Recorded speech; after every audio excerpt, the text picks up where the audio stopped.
Welcome back to All This Math. This is Professor Parker, and we're dealing with composite functions, which means you have a function inside of another function. Now, look at this notation right here. Look at this little circle right here. Don't let this confuse you. Don't let this confuse you or intimidate you. This is just an issue of notation. It's just another way to write a composite function. Instead of writing it this way, they could have wrote it, or whoever created this problem could have wrote it like this: f of g of -2. So these are synonymous. These are synonymous. They mean the same thing. It's just two different ways of expressing the same information. Now you might be wondering, well, why didn't you just say that?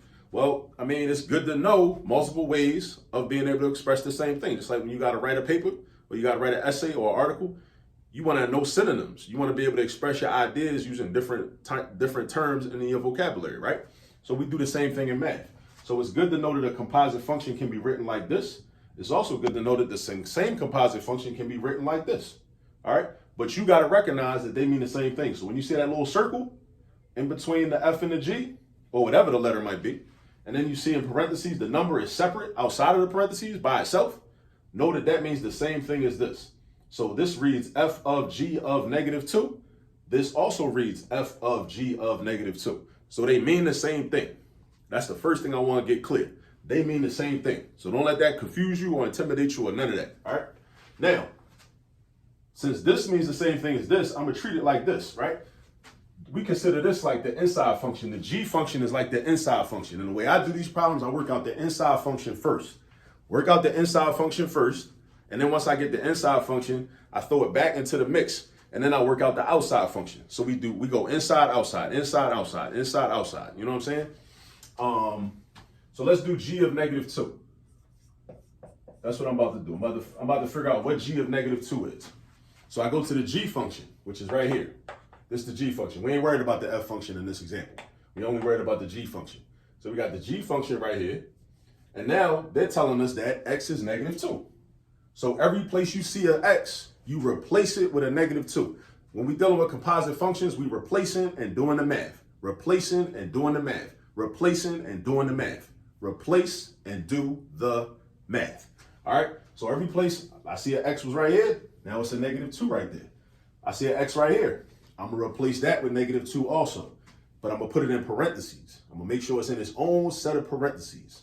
All right. So the 6 is still going to be there. The minus sign is still going to be there. The x gets replaced with -2. The x gets replaced with -2. Every x we see in this part of the problem, we replace it with a -2 because they told us to do that. Because we're trying to find g of -2.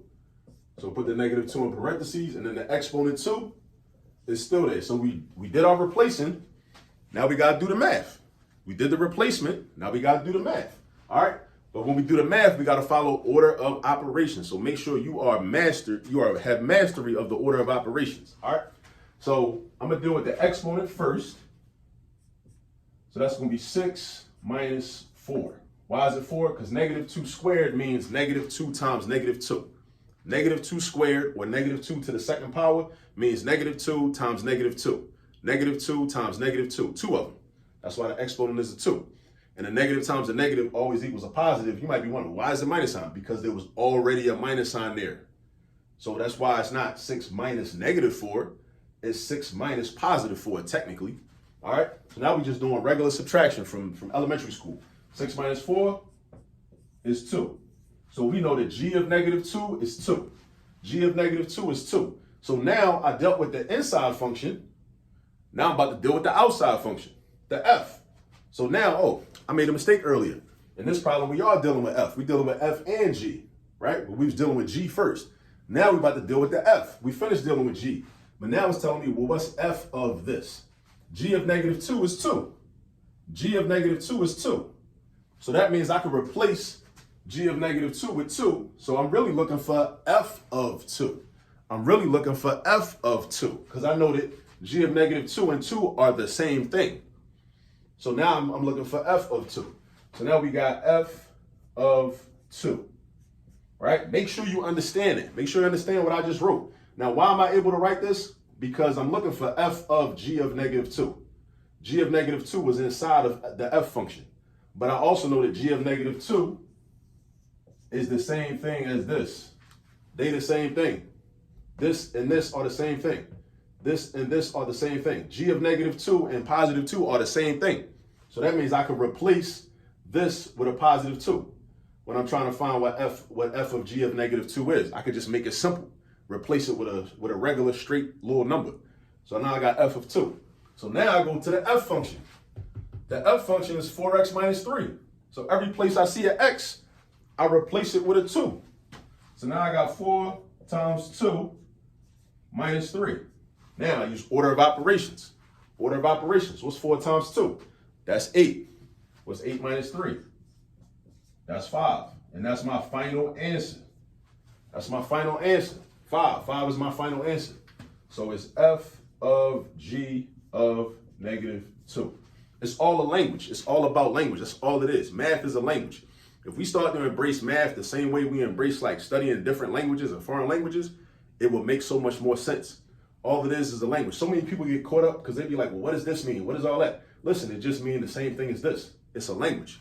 Math is a language. Math is a language. Embrace it like a language. Treat it like a language.